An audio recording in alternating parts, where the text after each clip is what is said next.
ये लड़का बचपन से ही एक बहुत बड़ा साइंटिस्ट बनना चाहता है जिसका नाम है फ्लिंट। जब इसे पता चलता है कि स्कूल के कई बच्चों को शू लेसेस बांधना नहीं आता है तो ये एक शू स्प्रे बनाता है जिसे पैरों पर स्प्रे करने से जूते बन जाते हैं। अब शू लेसेस बांधने का कोई झंझट ही नहीं। लेकिन तभी एक लड़का पूछता है अगर हमें ये जूते उतारने हो तो हम कैसे उतारेंगे। लेकिन ये तो इसने सोचा ही नहीं था। फ्लिंट जूते उतारने का बहुत कोशिश करता है लेकिन जूते उतरने का नाम नहीं ले रहे थे। ये देखकर सारे बच्चे उस पर हंसने लगते हैं जिससे फ्लिंट उदास होकर रोते हुए अपने घर आ जाता है और जूतों को उतारने की बहुत कोशिश करता है लेकिन उसकी सारी कोशिशें बेकार जाती है। तभी उसकी मम्मी वहाँ आ जाती है और कहती है तुम्हारे जूते बहुत ही अच्छे हैं। जिस पे वो कहता है मुझे पता है कि ये जूते बेकार हैं और सब समझते हैं कि मैं बेवकूफ हूँ। तब उसकी मम्मी उसे समझाती है कि सारे जीनियस को लोग पहले पागल ही समझते थे। जिसके बाद उसकी मम्मी उसे एक कोट गिफ्ट करती है और कहती है मुझे तुम पे भरोसा है कि एक दिन तुम बहुत बड़े साइंटिस्ट बनोगे। जिसके बाद वो दिन रात मेहनत करता है और नए नए आविष्कार करने लगता है जैसे कि चलने वाली टीवी, बाल उगाने वाली क्रीम, उड़ने वाली गाड़ी, ट्रांसलेशन मंकी। लेकिन सभी के सभी एक्सपेरिमेंट्स फेल हो जाते हैं। इस शहर के लोग एक टापू पर रहते हैं जिससे इनके पास खाने के लिए मछली के अलावा कुछ भी नहीं है और मछली खा खा कर इनका मुंह का टेस्ट खराब हो गया है। तो ये लड़का एक मशीन बनाता है जिसमें पानी डालने पर खाना निकलता है। जब वो मशीन का जांच करता है तो पूरे शहर की बिजली चली जाती है जिससे फ्लिंट को लगता है मशीन को ज्यादा बिजली की जरूरत है। इसलिए वो छुपते हुए पावर स्टेशन जाता है और बिजली के खंभे पर चढ़कर मशीन को चालू करता है। ज्यादा पावर मिलने की वजह से मशीन आउट ऑफ कंट्रोल हो जाता है और रॉकेट की तरह इधर उधर भागने लगता है जिससे आसपास की चीजें तबाह होने लगती है और अंत में मशीन आसमान में चला जाता है। एक्सपेरिमेंट फेल होने की वजह से फ्लिंट उदास होकर समुद्र के किनारे बैठ जाता है। तभी आसमान में कुछ ऐसा होता है जिसे देखकर सभी की आंखें खुली की खुली रह जाती है। आसमान से बर्गर का बारिश होने लगता है और ये देखकर फ्लिंट बहुत खुश होता है। न्यूज के जरिए जब लोगों को पता चलता है कि ये कारनामा फ्लिंट ने किया है तो वो पूरे शहर में फेमस हो जाता है और सभी लोग उसे पसंद करने लगते हैं। तभी बारिश रुक जाती है और शहर के लोग उसे फिर से बारिश कराने को कहते हैं। फ्लिंट मान जाता है लेकिन उसके पिता दोबारा बारिश करने के लिए उसे मना करते हैं लेकिन वो उनकी एक भी नहीं सुनता है। ये लड़का एक ऐसा मशीन बनाता है जिससे आसमान से खाने की बारिश होने लगती है। आसमान से बर्गर की बारिश होने से सभी बहुत खुश थे पर अचानक बारिश होना बंद हो जाता है तो सभी लोग फ्लिंट से दोबारा बारिश कराने को कहते हैं। फ्लिंट उनकी बात मान जाता है पर उसके पिता दोबारा बारिश कराने से मना करते हैं लेकिन फ्लिंट इनकी बातों को इग्नोर कर देता है और दोबारा खाने की बारिश कराता है जिससे सभी फ्लिंट को पसंद करने लगते हैं और मेयर फ्लिंट से दिन में 3 बार बारिश करवाने को कहता है और अपना एक फूड पार्क बनाने का प्लान भी उसे बताता है। फ्लिंट मेयर की बात मान जाता है और रोज अलग अलग तरह के खाने की बारिश करवाने लगता है। ज्यादा खाने की बारिश करवाने की वजह से फ्लिंट के पिता की मछलियों को बेचने वाला दुकान बंद पड़ जाता है क्योंकि अब कोई भी मछलियाँ खरीदने नहीं आता था। पर एक दिन एक पुलिस वाला फ्लिंट के पास आता है और उससे कहता है कि कल मेरे बेटे का जन्मदिन है, क्या तुम मेरे लिए उसके जन्मदिन को स्पेशल बना सकते हो। फ्लिंट उसकी बात मान जाता है। अगले दिन पूरे शहर में आइसक्रीम की बारिश होने लगती है जिससे पूरा शहर आइसक्रीम से भर जाता है और जब पुलिस वाले का बेटा नींद से उठता है तो आइसक्रीम की बारिश को देखकर बहुत खुश होता है। फ्लिंट अपने पिता को लेकर एक रेस्टोरेंट में जाता है जहाँ आसमान से खाने की बारिश होती है। खाने को देखकर फ्लिंट के पिता कहते हैं ये साइज में कुछ ज्यादा ही बड़ा है क्योंकि आसमान से खाना गिरना कोई प्राकृतिक चीज नहीं है। ये सुनकर फ्लिंट अपने पिता से गुस्सा हो जाता है और रेस्टोरेंट से बाहर आ जाता है लेकिन बाहर इतने बड़े बड़े हॉट डॉग्स को देखकर फ्लिंट के होश उड़ जाते हैं और वो भागकर अपने लैब में जाता है और देखता है कि मशीन का मीटर हरे से पीला हो चुका है। तभी मेयर भी वहाँ आ जाता है तो फ्लिंट मेयर से कहता है खाना ज्यादा ऑर्डर करने की वजह से मशीन ओवरलोड हो रही है इसलिए हमें खाने का ऑर्डर कम करना होगा। तो मेयर कहता है बड़े साइज के खाने सबको पसंद आएंगे और इससे ज्यादा लोग हमारे शहर में विजिट करेंगे, बस तुम हर रोज ऐसे ही खाने की बारिश करवाते रहना। फ्लिंट भी अब फेमस हो चुका था इसलिए वो मेयर की बात मान जाता है और एक बहुत बड़ा फूड पार्क खोल लेता है। पर जैसे ही उसका रिबन काटने जाता है कि अचानक एक बहुत बड़ा चाउमीन का बवंडर आ जाता है जिससे पूरे शहर के लोग डरकर इधर उधर भागने लगते हैं। तो फ्लिंट जल्दी से भागकर अपने लैब जाता है और देखता है कि मेयर उसकी कुर्सी पर बैठकर अभी भी खाने का ऑर्डर दे रहा है। फ्लिंट उसे रोकने की कोशिश करता है लेकिन ज्यादा ऑर्डर हो जाने की वजह से मशीन में खराबी आ जाती है जिससे पूरी दुनिया में खाने का एक तूफान आने लगता है।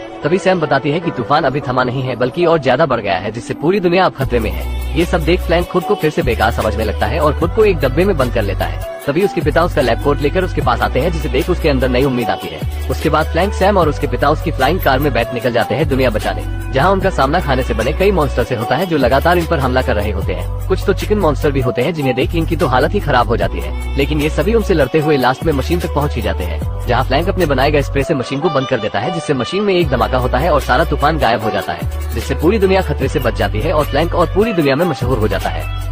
दोस्तों यहाँ तक आ ही गए हो तो वीडियो को एक लाइक जरूर करें और भी ऐसी ही मूवी एक्सप्लेन वीडियो देखने के लिए चैनल को भी जरूर सब्सक्राइब करें। हम मिलेंगे आपको बहुत जल्द अगली ऐसी ही धमाकेदार वीडियो में, तब तक के लिए गुड बाय।